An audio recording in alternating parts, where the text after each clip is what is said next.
দেশের বাংলাদেশে সেই ভোলাবাসী আরেকটি বৈষম্যের শিকার হচ্ছে।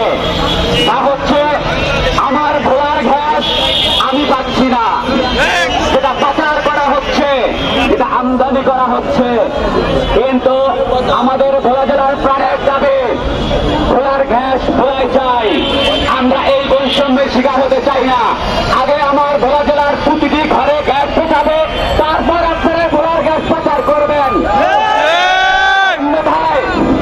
আমরা সবেমাত্র গ্যাস আমদানি করা বন্ধ করে দিয়েছি।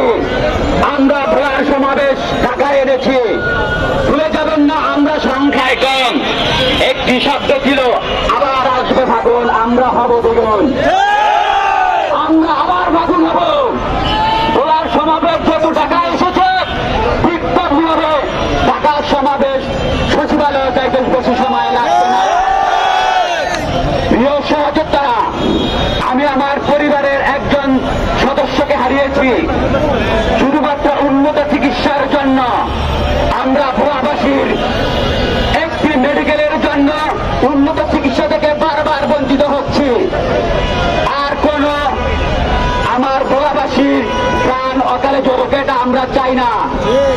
আমরা অতি বিলম্বে ভোলা একটি মেডিকেল চাই এবং সেই সাথে ভোলার মানুষের ভোলা টু বরিশাল সড়ক সেতু